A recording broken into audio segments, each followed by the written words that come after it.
الحمد لله كفى وسلام على عباده الذين اصطفى أما بعد أعوذ بالله من الشيطان الرجيم بسم الله الرحمن الرحيم الذين يؤمنون بالغيب ويقيمون الصلاة ومما رزقناهم ينفقون وقال تعالى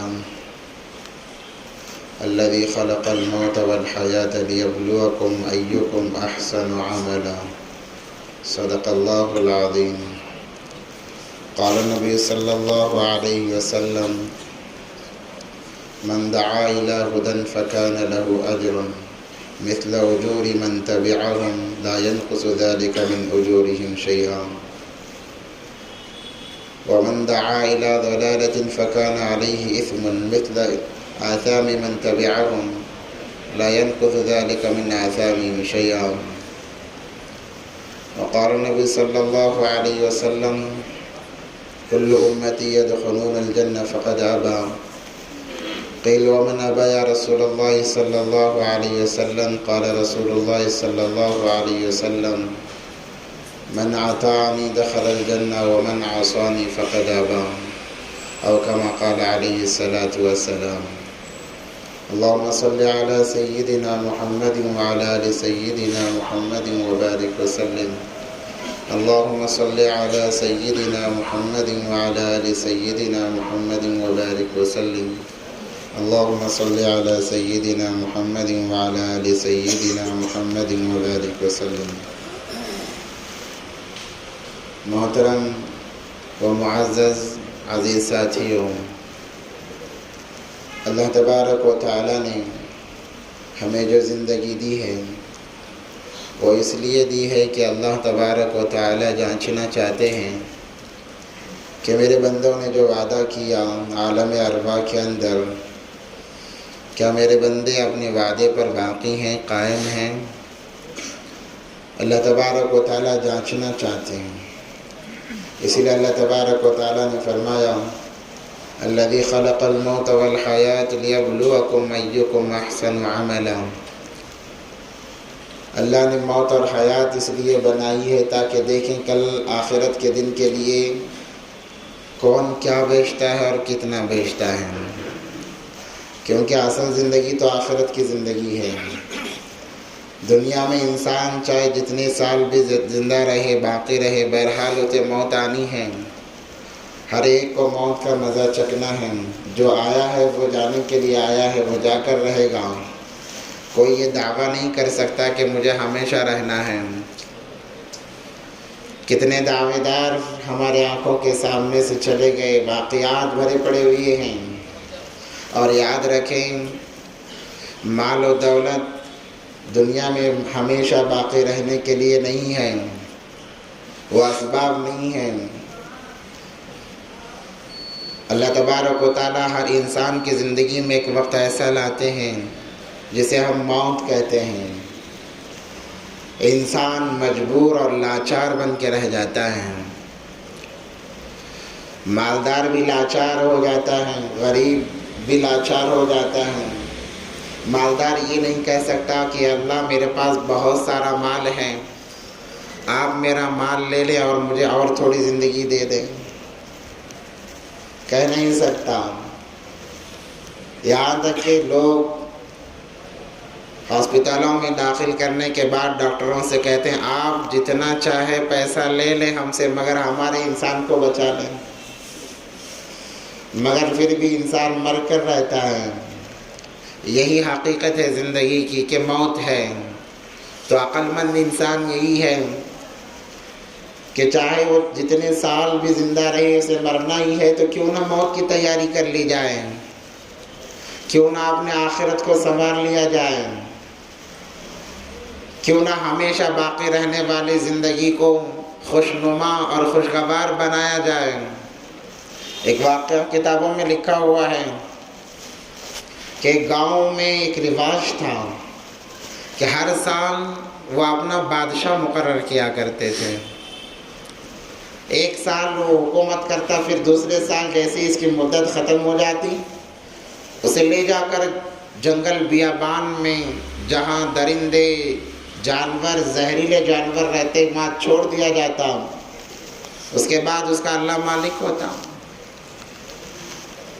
ایک وقت ایسا آیا کہ ایک بادشاہ کا وقت ختم ہوا، ان لوگوں کو دوسرا بادشاہ بنانا تھا۔ ان کا رواج یہ تھا کہ وہ علی صبح شہر کے مین دروازے پر، پہلے شہر میں داخل ہونے کے لیے بڑے بڑے دروازے ہوا کرتے، شہر کے مین دروازے پر جاتے اور انتظار کرتے، جو پہلے شہر میں داخل ہوتا اسے اپنا بادشاہ بنا لیتے۔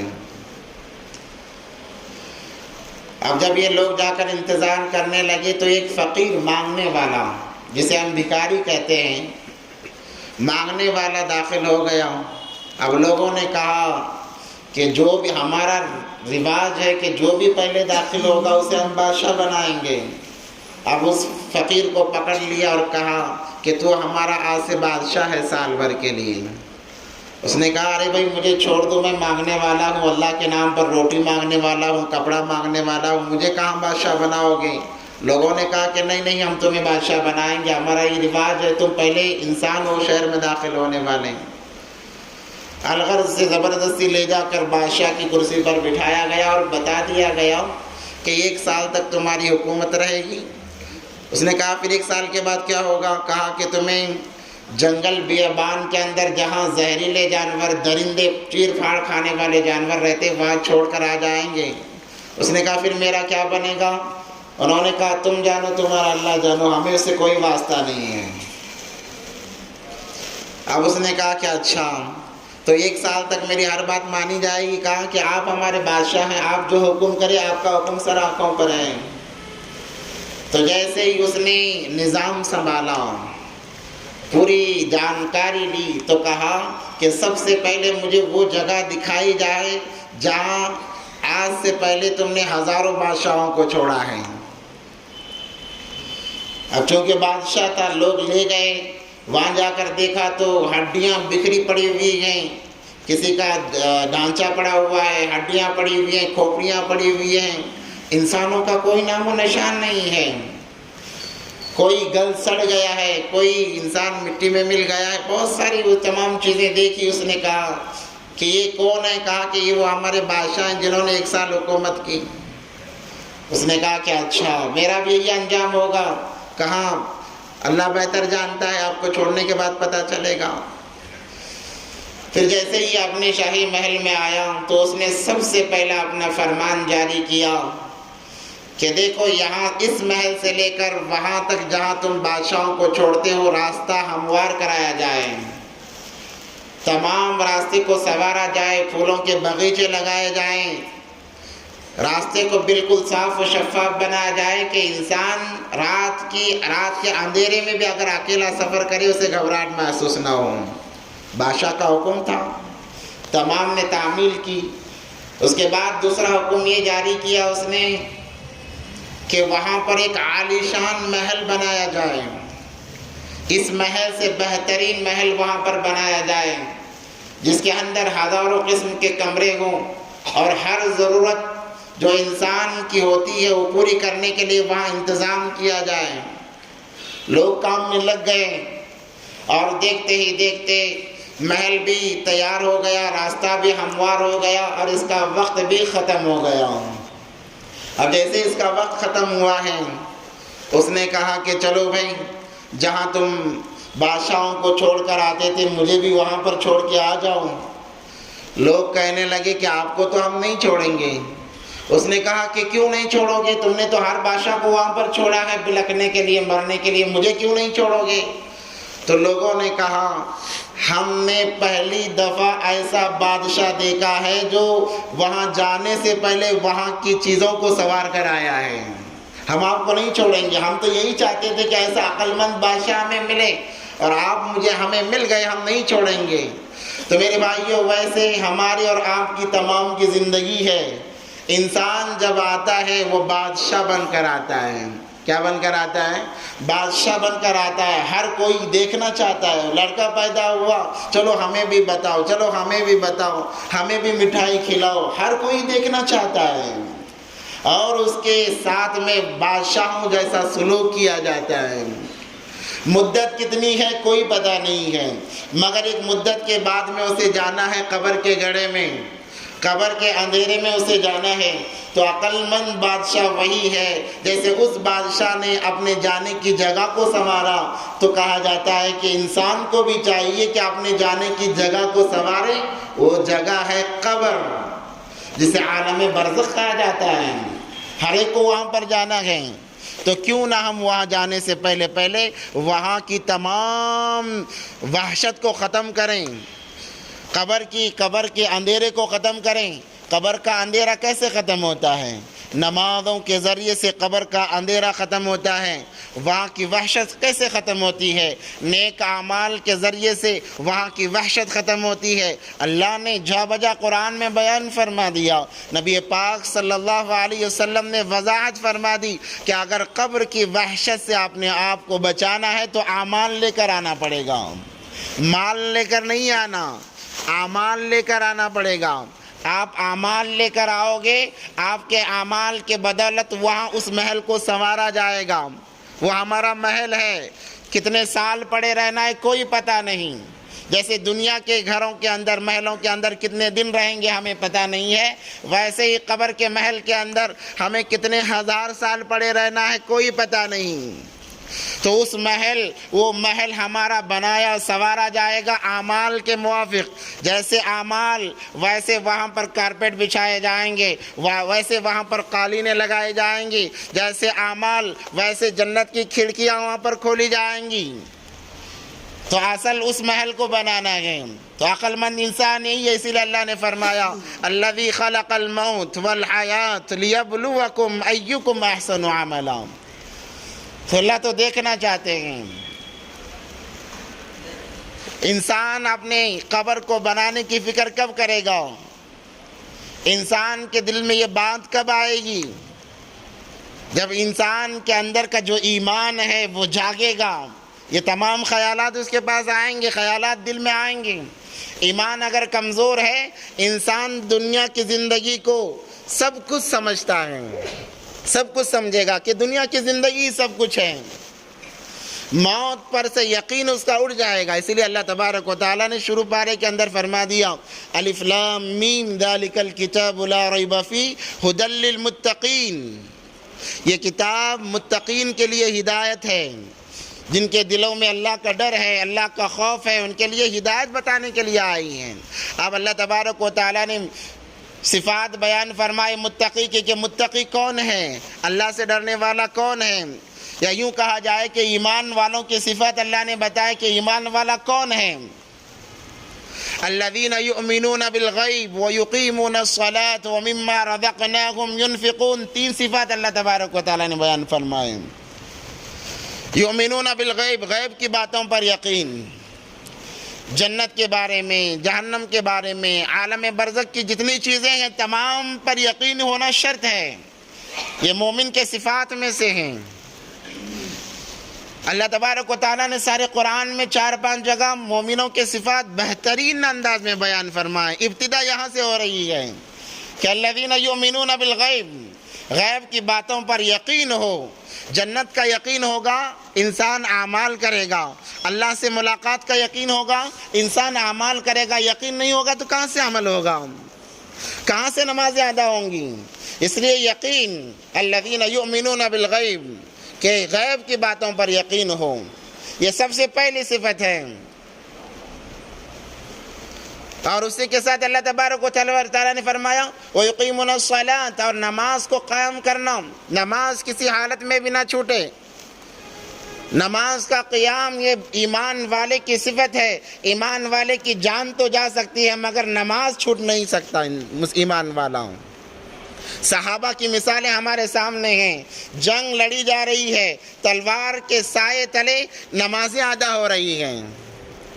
حضرت حسین رضی اللہ تعالیٰ عنہ کربلا کے میدان میں ہیں، ایک طرف ہزاروں کا لشکر ہے، 70 یا 72 کا قافلہ تھا، عورتوں کے علاوہ تمام شہید ہو چکے، اب کوئی باقی نہیں، اکیلے باقی ہیں۔ زین العابدین تو مرگ میں مبتلا ہیں، مرض میں مبتلا ہیں، وہ اپنے خیمے کے اندر ہیں، ان سے اٹھا نہیں جاتا۔ دوسرے حضرت حسین رضی اللہ تعالیٰ عنہ، دیکھا وقت نماز کا ہے، کہا ظالموں نماز کا وقت ہو گیا ہے، میرے نانا کا فرمان جو نماز چھوڑ دے وہ ایمان سے نکل جاتا ہے۔ انہوں نے کہا کہ موقع نہیں دیا جائے گا۔ انہوں نے کہا کہ تم ایڑی چوٹی کی ہزاروں کے سامنے یہ چیلنج کیا جا رہا ہے، تم ایڑی چوٹی کی محنت کر لو، جتنا چاہے زور لگا لو، میری نماز ادا ہو کر رہے گی۔ یہ کہہ کر نیت باندھی ہے، کیا جرت ہوگی، کیا ایمان ہوگا۔ نیت باندھی، نماز میں کھڑے ہو گئے، سجدے میں سر رکھا ہے، وہاں پر سجدے کے اندر سے ان کے سر کو نکال دیا گیا، انہیں شہید کر دیا گیا ہے۔ یہ ان کے نانا کی تعلیم، نبی علیہ السلام کی تعلیم، کہ نبی پاک صلی اللہ علیہ وسلم نے بھی آخری الفاظ جو دہرائے، بے کسوں کی مدد کرنے کے، نماز کا اہتمام کرنے کے الفاظ دہرائے۔ حضرت حسین رضی اللہ تعالیٰ عنہ اسی کا ثبوت دیتے جا رہے ہیں۔ یقیمون الصلاۃ ومما رزقناہم ینفقون، اور جو کچھ اللہ نے تمہیں دیا ہے، جو کچھ اللہ نے تمہیں دیا ہے وہ اللہ کے لیے خرچ کرو، اللہ کے لیے لٹا دو۔ صحابہ کو جب نماز کے بارے میں بتایا گیا، ایسے نماز کے پابند ہو گئے، ایسے پابند ہو گئے کہ انہوں نے نماز کے ذریعے سے ساری دنیا کے مسئلے حل کر لیے۔ ہمارے پاس جب کوئی مسئلہ آتا ہے، ہمیں کوئی مسئلہ درپیش آتا ہے، ہماری نگاہ فوراً مال کی طرف جائے گی کہ اس کام کے لیے، اس مسئلے کے حل کے لیے اتنے روپیوں، اتنے لاکھ کی ضرورت پڑے گی۔ صحابہ کو جب کوئی حالت آتی، فوراً نماز کی طرف توجہ جاتی، فوراً چلے جاتے مسجد میں اور جا کر اللہ کے سامنے کھڑے ہوتے۔ ان کا کھڑا ہونا واقعی کھڑا ہونا، اللہ فرماتے بندے مانگ تو صحیح، کیوں آ کر کھڑا ہے؟ سلام پھیرا، کہا کہ اللہ فلاں کی ضرورت، اللہ نے انتظام کر دیا۔ ہزاروں کی تعداد میں واقعات بھرے پڑے ہوئے ہیں۔ وَمِمَّا رَزَقْنَاهُمْ يُنْفِقُونَ، جب یہ سنا کہ اللہ کے نام پر خرچ کرو، پہلے تو بڑی تنگ دستی کی حالت تھی، اللہ نے کہا ہے خرچ کرو، عمل کرنے کا جذبہ ایسا تھا، شوق ایسا تھا کہ دنیا کو داؤ پر لگا کر بھی اس کام کو کرنے کے لیے تیار۔ جب سنا خرچ کرو، کہا کہ ہمارے پاس کچھ نہیں ہے، کیا کیا جائے؟ تو بعض صحابہ ایسے بھی گزرے ہیں جن کے پاس کچھ نہیں تھا، مگر مزدوری کر کے جو کچھ آتا اس کو اللہ کے راہ میں خرچ کر دیتے ہیں۔ آج اللہ نے سہولتیں دی ہیں، اس کے باوجود جب ہمیں کہا جاتا ہے کہ اللہ کے نام پر دو، اللہ کے لیے خرچ کرو، دین پر لٹاؤ، تو ہم کہتے ہیں اگر دیں گے تو پھر ہمارے پاس کیا بچے گا؟ دیں گے تو ہمارے پاس کیا بچے گا؟ یہ صفات بیان فرمائے قرآن پاک نے، الذین یؤمنون بالغیب ویقیمون الصلاۃ ومما رزقناہم ینفقون۔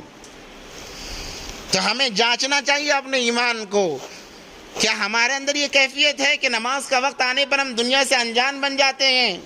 کیا میرے اندر یہ کیفیت ہے کہ جب اللہ کے نام پر مانگا جاتا ہے میں کچھ نہ کچھ اللہ کے نام پر لگانے کے لیے تیار ہوتا ہوں؟ کیا میرے اندر یہ کیفیت ہے کہ آخرت کا یقین میرے اندر کوٹ کر بھرا ہوا ہے، جس کے اندر کوئی شک و شبے کی گنجائش نہیں ہے؟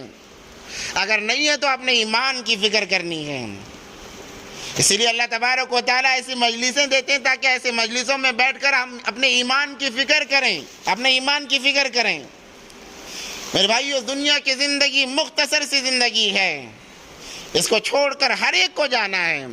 کوئی آج جا رہا ہے، کوئی کل جائے گا، بہرحال جا کر رہے گا۔ پھر ایک لمبی زندگی ہے، ہمیشہ کی زندگی ہے، اس زندگی کے اندر اس زندگی کا ہمیں حساب دینا پڑے گا اللہ تبارک و تعالیٰ کے سامنے۔ اللہ تبارک و تعالیٰ میدان محشر کے اندر 5 سوالات پوچھیں گے، 5 سوالات کہ زندگی کہاں پر خرچ کر کے آیا ہے بتا، پوچھا جائے گا۔ اس وقت تک انسان کے قدم ہٹیں گے نہیں۔ اگر ہماری زندگی اعمال میں لگی ہے، دین میں لگی ہے، تو پھر ہم اس سوال کا جواب آسانی سے دے سکتے ہیں۔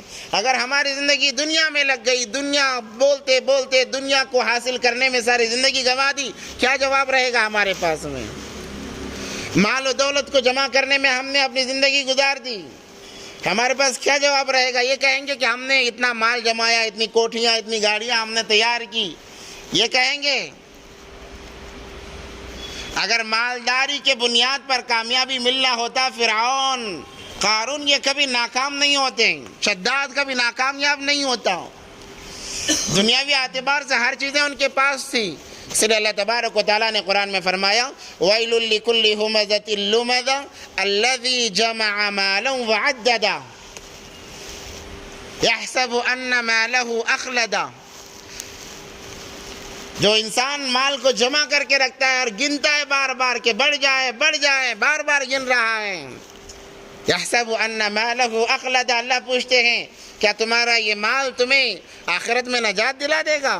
يَحْسَبُ أَنَّ مَالَهُ أَخْلَدَهُ، اللہ خود کہتے ہیں كَلَّا لَيُنبَذَنَّ فِي الْحُطَمَةِ، ہرگز نہیں، خبردار، یہ مال تمہارا تمہیں نجات نہیں دلائے گا، بلکہ یہ مال تمہیں حطمہ میں لے جانے کا ذریعہ بنے گا.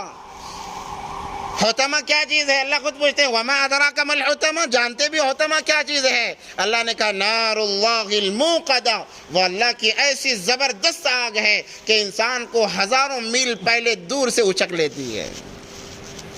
نار اللہ الموقدہ التي تطلع على الافئدہ، کہ انسان کے گوشت کو ہڈیوں سے الگ کرنے والی وہ آگ ہے. اس لیے ہمیں اپنے ایمان کی فکر کرنی چاہیے کہ ہمارا ایمان بن جائے، ہمارا ایمان باقی رہے. دیکھو مسلمان ہونا کوئی کمال نہیں ہے، ایمان والا ہونا یہ کمال نہیں ہے، ایمان والا مرنا یہ کمال ہے، یاد رکھو. کیونکہ دنیا میں ہر کوئی ایمان والا بن کر آتا ہے، یہ کوئی کمال نہیں ہے. ہاں وہ تو اس کے والدین ہیں کہ اس کو کوئی مجوسی بنا رہا ہے. حدیث پاک کا مفہوم ہے، بخاری شریف کی حدیث ہے کہ جب انسان بچہ پیدا ہوتا ہے ایمان کی حالت میں پیدا ہوتا ہے، وہ تو اس کے ماں باپ ہیں کوئی مجوسی بنا رہے ہیں، کوئی یہودی کوئی نصرانی بنا رہے ہیں. یہ کوئی کمال نہیں ہے. کمال تو یہ ہے کہ ایمان والا مرے، ایمان والا بن کر ہم مرے، یہ کمال کی بات ہے. اور ایمان والے مرنے کے لیے ساری زندگی محنت ہے، ساری زندگی پر محنت ہے کہ وہ ایمان باقی رہے اور باقی رکھ کر اس ایمان کو ساتھ میں لے جائیں. ساری زندگی کی محنت پر امید لگائی جا سکتی ہے کہ ایمان بچے گا، ورنہ تھوڑا وقت ہم نے لگا لیا، چلہ لگا لیا، 4 مہینے لگا لیا، 3 دن لگا لیا، ذری ملاقاتیں کر لی، یہ نہ سوچے کہ ایمان ہمارا باقی رہے گا. اس کے لیے ساری زندگی. صحابہ سے مضبوط ایمان کس کا ہو سکتا ہے؟ کس کا ہو سکتا ہے؟ مثال کے لیے کہا جاتا ہے کہ پہاڑ اپنے جگہ سے ہل سکتا ہے، صحابہ کے ایمان میں کوئی کمی نہیں. حضرت ابوبکر صدیق رضی اللہ تعالیٰ عنہ کے بارے میں آتا ہے خلیفہ اول ہیں نبی پاک صلی اللہ علیہ وسلم کی موجودگی میں جنہوں نے امامت کی ہے. کتنا بڑا مقام ہے، کتنا بڑا مرتبہ ہے. اور آسمانوں سے سلام آ رہا ہے صدیق اکبر رضی اللہ تعالیٰ عنہ کے لیے کہ اے نبی جی آپ ابو بکر کو ہمارا سلام کہہ دینا. مگر جب آخری وقت ہے تو کہہ رہے ہیں کاش کہ میری ماں نے مجھے جنانا ہوتا، میری ماں نے مجھے جنانا ہوتا، کاش میں کوئی تنکا بن جاتا، کوئی درخت کا پتا ہوتا. ڈر اور خوف ہے. یہ ساری زندگی محنت ہے، ساری زندگی کی محنت ہے. اور جب انسان ایمان پر محنت کرتا ہے اللہ کا وعدہ ایمان پر اسے باقی رکھیں گے اور ایمان پر اس کا خاتمہ ہوگا. اور جب ایمان بن جاتا ہے، ایمان بن جاتا ہے، اللہ کی مددیں آتی ہیں. صحابہ نے محنت کی مکہ کی زندگی کے اندر، ہر قسم کے حالات جھیلے، ہر قسم کے حالات جھیلے اور اپنے ایمان کو مضبوط بنایا. اس کے بعد میں اللہ کی مددیں آئیں. اللہ نے قرآن میں فرمایا ام حسبتم ان تدخلوا الجنة ولما يأتكم مثل الذين خلوا من قبلكم مستهم البأساء والضراء. تم کیا سوچتے ہو کہ تمہیں یوں ہی جنت کے اندر داخل کر دیا جائے گا؟ جنت اتنی آسان نہیں ہے، اتنی آسان نہیں ہے، اور ہاں اتنی مشکل بھی نہیں ہے کہ انسان اس کی امید ہی چھوڑ دے، ایسا بھی نہیں ہے. اس کے لیے مشقتیں برداشت کرنا پڑے گا دین کے معاملے میں. صحابہ کی اسی لیے ہم کہا جاتا ہے صحابہ کی زندگیاں مثال ہیں ہمارے سامنے، صحابہ کی زندگیاں مثال ہیں. جب انسان صحابہ کی زندگیوں کو دیکھتا ہے، ان کے واقعات کو سنتا ہے، پڑھتا ہے، تو انسان کا ایمان مضبوط ہو جاتا ہے. انسان کے اندر ایک شوق پیدا ہوتا ہے ایمان کو باقی رکھنے کا، ایمان کو بڑھانے کا، اور یہی چیز ہونی چاہیے. اسی لیے داعی ہمیشہ فکر مند ہوتا ہے، کبھی بے فکری نہیں ہوتی. جس انسان کے اندر بے فکری آ گئی وہ داعی کہلانے کے قابل نہیں ہے. ہمیشہ چوکنا، ہمیشہ فکر مند.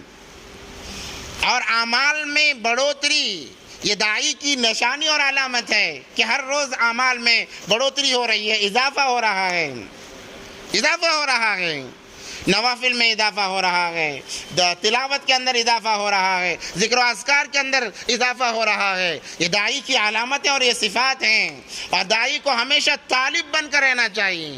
جب داعی طالب رہے گا اللہ سکھائیں گے۔ اب جب کوئی انسان یہ کہے کہ اب مجھے سب کچھ آ جاتا ہے، وہاں سے اس کی تنزلی شروع ہو جاتی ہے، وہاں سے اس کی تنزلی شروع ہو جاتی ہے۔ اس لیے میرے بھائیو، اللہ تبارک و تعالیٰ نے ہمیں ایک موقع دیا ہے، اس موقع کو ہم غنیمت سمجھیں، اپنی زندگی کو سنواریں۔ ہم یہ نہ سوچیں کہ میرا خاندان بڑا ہے، میرے مرنے کے بعد میں میرے خاندان والے میرے نام سے قرآن پڑھ کر بخش دیں گے۔ یہ غلط فہمی سے ہم نکلیں۔ مرنے کے بعد کوئی یاد نہیں کرتا ہے، کوئی یاد نہیں کرتا ہے۔ ہاں، وہ جو آنسو نکلتے ہیں وہ بتانے کے لیے کہ ہم آپ کی جدائی سے بڑے غمگین ہیں، اور یہ آنسو بھی زیادہ دیر واقع نہیں رہتے۔ زیادہ سے زیادہ ایک آدھ دن انسان روتا ہے، اس کی بیوی بھی جس نے 40 سے 50 سال اس کے ساتھ وقت گزارا ہے، وہ بھی ایک آدھ دن رو کر خاموش ہو جاتی ہے۔ پھر دھیرے دھیرے جیسے جیسے وقت گزرتا ہے، آپ بھول بھلیا بن کر رہ جاتے ہیں۔ ہر کوئی جو مرتا ہے بھول بھلیا بن کر رہتا ہے۔ آج ہمارے خاندان میں کتنے لوگ چلے گئے، کون ان کو یاد کرتا ہے؟ اس غلط فہمی میں نہ رہیں کہ ہمارے خاندان والے ہمیں قرآن کی تلاوت کے ذریعے سے اور صدقہ خیرات کر کے ہمیں بچا لیں گے، ہمیں بخشوا لیں گے، اس امید میں نہ رہیں۔ نبی پاک صلی اللہ علیہ وسلم اپنی بیٹی فاطمہ الزہرا رضی اللہ تعالیٰ عنہا، جن کے لیے جنت کو واجب کر دیا گیا، دنیا کے اندر جنت کی سرٹیفکیٹ دے دی گئی کہ فاطمہ الزہرا جنت کے اندر عورتوں کی سردار رہیں گی۔ نبی پاک صلی اللہ علیہ وسلم فرماتے ہیں، بیٹی فاطمہ، دنیا کی زندگی کے اندر جتنے اعمال کر سکتی ہو کر لو، اس گمان میں نہ رہو کہ میرا والد تو دو جہاں کا سردار ہے، میرا والد دو جہاں کا سردار ہے، مجھے بچا لے گا، اس گمان میں نہ رہنا۔ کتنی بڑی بات ہے، کتنی بڑی بات ہے۔ دو جہاں کے سردار جن کی جوتیوں کے صدقے کائنات کا وجود بخشا گیا، وہ نبی اپنی بیٹی سے فرما رہے ہیں کہ بیٹی فاطمہ، اپنی زندگی میں اعمال کر لے، اگر تجھے کل قیامت کے دن ایک نیکی کی کمی پڑے گی تو میں تیرا باپ دو جہاں کا سردار ہونے کے باوجود تجھے ایک نیکی نہیں دے سکتا ہوں۔ اپنی زندگی میں اعمال کر لے۔ تو جب نبی پاک صلی اللہ علیہ وسلم اپنی بیٹی کو یہ فرمان کر سکتے ہیں، یہ بات بتا سکتے ہیں، تو ہمیں اور آپ کو کتنی سوچنے کی ضرورت ہے۔ اس لیے ہم فکر مند رہیں، ہر وقت فکر مند رہیں کہ ہماری زندگی کا کوئی حصہ بیکار نہ جائے، ضائع نہ جائے، اور ہمارے زندگی کا ہر حصہ دین کے لیے استعمال ہو جائے، ایمان کی بقا کے لیے استعمال ہو جائے، ایمان کی زیادتی کے لیے استعمال ہو جائے۔ ہماری جیسی فکر ہوگی، حدیث میں آتا ہے انما الاعمال بالنیات، اعمال کا دار و مدار تو نیتوں پر ہے۔ ہماری یہ نیت ہو کہ میرا ایمان بڑھے بھی اور بچے بھی اور میں ایمان پر مروں۔ ہم اللہ تبارک و تعالیٰ، اللہ کا فرمان بھی ہے، ان اللہ عند الظن عبدی، کہ میں بندے کے گمان کے ساتھ ہوتا ہوں، کہ بندہ جیسا گمان کرتا ہے ویسے اللہ کے فیصلے ہوتے ہیں۔ اس لیے اپنی نیتوں کو ہم درست کریں اور کوشش کریں۔ انشاءاللہ کسی کی کوشش ضائع نہیں جائے گی، اللہ کوششوں کو ضائع نہیں کرتے۔ یہاں تک کہ گنہگار بھی اگر کوشش کرتا ہے، ایک وقت تک اللہ بھی اسے بھی اس کوشش کے اندر کامیاب کرتے رہتے ہیں۔ چاہے کہ ایک فرما بردار ایمان والا مسلمان اپنے ایمان کو بڑھانے کی فکر کرے تو اللہ تبارک و تعالیٰ کتنا اس کی مدد فرمائیں گے۔ بس اللہ سے دعا ہے کہ اللہ تبارک و تعالیٰ ہم تمام کو ان باتوں پر عمل کی توفیق عطا فرمائے، اور اپنے ایمان کی فکر کرنے کے اللہ ہم تمام کو توفیق عطا فرمائے۔ وآخر دعوانا الحمدللہ رب العالمین۔ تمام ساتھی صحیح سے فارغ ہو جاؤ، بالکل وقت کم ہے، مغرب